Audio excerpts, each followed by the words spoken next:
அன்பிலார் எல்லாம் தமக்குரியர், அன்புடையர் என்றும் உரிய பிறர்க்கு.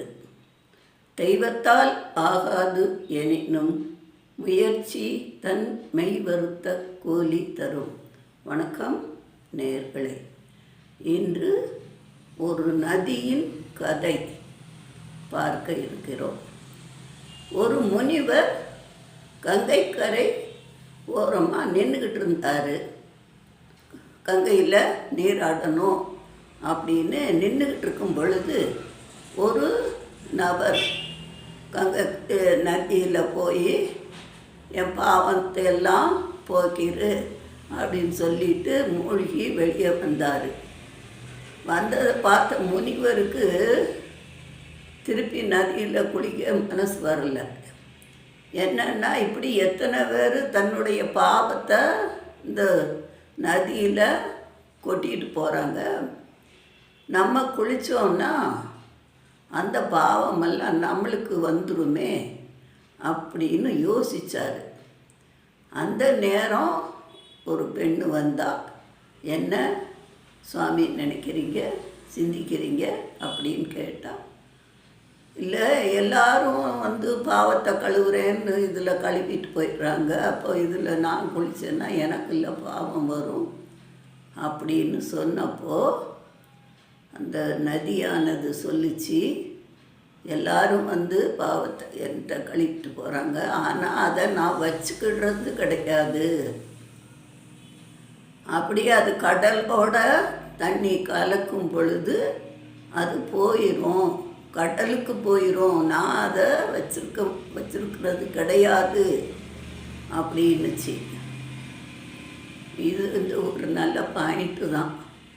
எல்லாத்தையும் நானுன்னு வச்சுக்கிட்டு கிடந்து துன்பப்படுறதுக்கு அதை அப்புறப்படுத்தி விட்டது ரொம்ப இந்த பாயிண்ட் எனக்கு ரொம்ப பிடிச்சது. அப்போது கடலுக்கு போயிடும் அப்படின்ன உடனே முனிவர் கடலரசனை வர்ணனை கூப்பிட்டார்.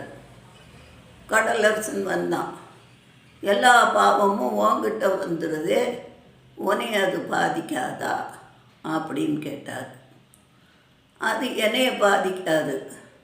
எல்லா பாவமும் கடலில் இருந்தாலும் சூரியன் வெப்பம் மூலமாக இதை ஆவியாக எடுத்து மேகத்தில் கொண்டு போய் வச்சிடுறாரு. ஆக நானும் பாவத்தை வச்சிருக்கிறது கிடையாது, எனக்கு பாதிப்பு கிடையாதுன்ட்டார் கடல் அரசன். அதான் மழையிட்டு கேட்டார். அதான் நான் சூரியன்ட்டு கேட்டார். சூரியனு அதான் நான் என்னோட உஷ்ணத்தினால அந்த பாவங்களையெல்லாம் இது பண்ணி மேகமாக ஸ்டோர் பண்ணிடுறேன் அப்படி சொல்லிச்சு.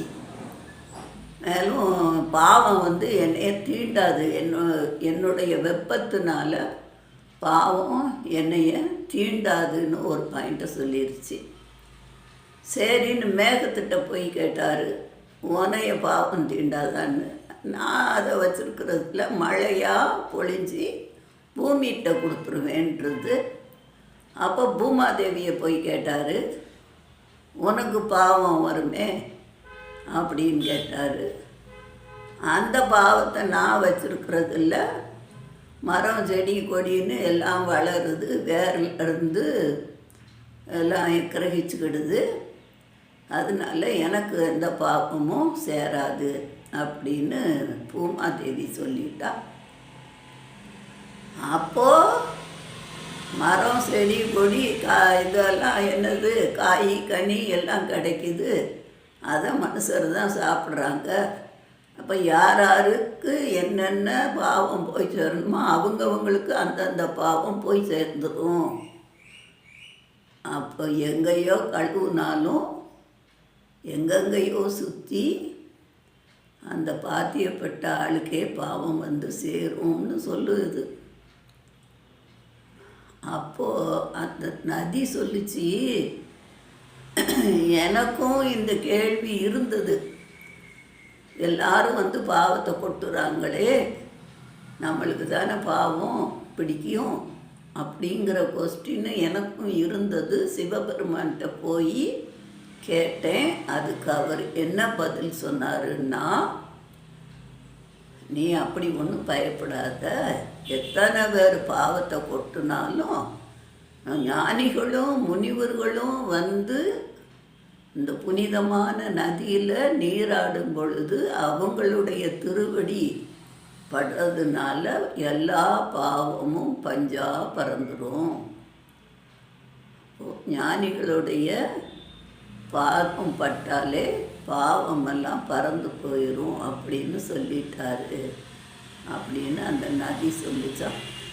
சரின்னு ஒரு திருப்தியோட முனிவர் நதியில் நீராட போனாராம். இதுவுமே எல்லாம் பாவம் பாவம் பாவம் தான். நம்ம என்னென்ன பாவம் செஞ்சோமோ செஞ்சுருக்கோமோ செய்துக்கிட்டு இருக்கோமோ செய்ய போகிறோமோ தெரியலை.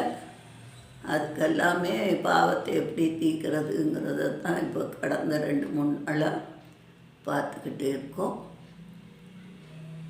கூடியவரை பாவம் செய்யாமல் இருக்கணும். செய்துட்டா அதுக்காக கரைஞ்சு போகிறதுக்கு உரிய வழிமுறைகளை பார்க்கணும். நன்றி நேயர்களே.